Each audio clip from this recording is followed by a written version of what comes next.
I have been sort of pushed along into my own Tea Party. It happened about 4 or 5 years ago, and I guess the Lord kind of just spoke to me that, hey, the nation was going in the wrong direction when you saw George W. Bush partnering with, Ted Kennedy to write things, and he had all these things that we thought were conservative leaders that were moving forward agendas that essentially were bankrupting the country, and it was sort of these steps that happened.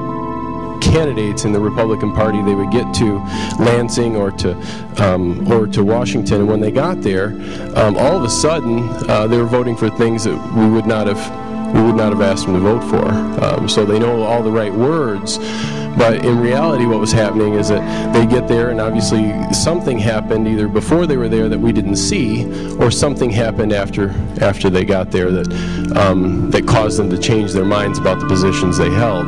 I seem to be, focused on more of the liberty and freedom issues. Essentially, we keep hacking away at the branches of all these problems. We have health care, we got TARP, and we got cash for clunkers, we got cash for caulkers, we got, all of these sort of snippets of things that we're all looking at.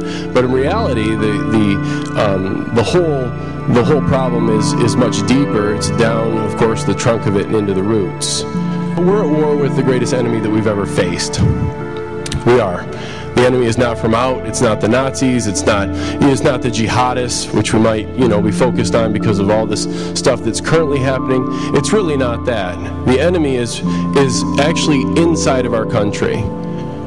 Ronald Reagan said, if we lose this war, and so doing lose this freedom of ours, that history will record with the greatest astonishment that those who had the most to lose did the least to prevent its happening. And right now what's happened is that the people that they're in control of the process essentially have said that the Constitution doesn't really matter anymore. In the last 6 months, I've been approached 3 times by one specific special interest group that runs the elections for the Democrat Party. And they said if I'd back away from choice and charter schools and homeschools and vouchers, if I would do that, they'd get me some help on my campaign. The problem is that when you get into parties, you have the Republican Party and the Democrat Party, but in reality they're funded by the same people. In the rural areas that are primarily Republican, which is like our district, you'll a lot of times find that the MEA essentially is the biggest employer in rural districts and will at times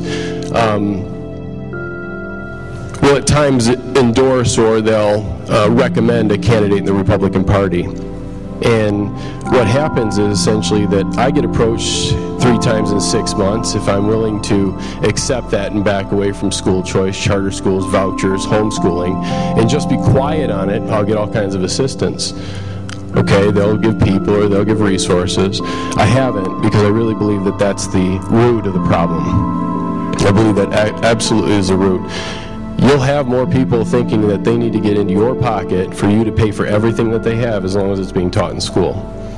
Because right now socialism's being taught, communism's being taught. The greatest threat to our freedom is essentially what our children are being taught.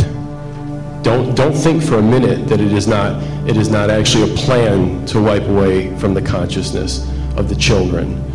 Hitler said, give me the children. So basically I'll control the country.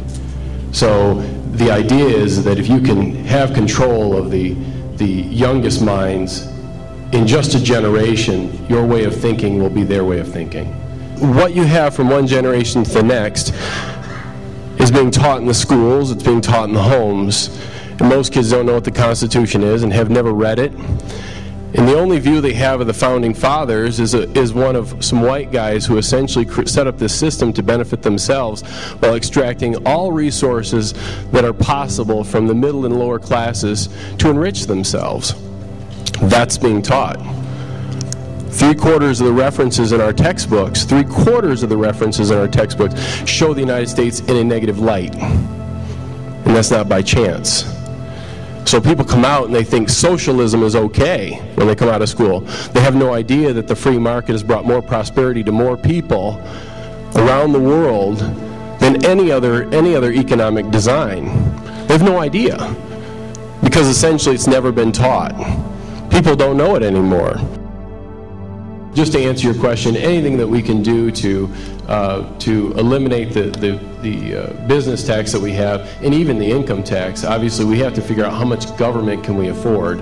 And right now, there just is there's nobody that really wants to make the cuts that are necessary to make that happen. The MBT tax, we're saying, okay, we can cut the surcharge or we can kind of change it. Right now, what happens in business is we have essentially, all of our businesses operate at a deficiency to other businesses. Right in Indiana, if you move into Indiana, they have an advantage over a business in Michigan because our cost of doing business in Michigan is too high. It's just too high. We got to end the MBT, absolutely. Not just the surcharge, but the whole tax. If that means we have to cut back and trim back all those government jobs that go along with that, we need to do it. It needs to happen.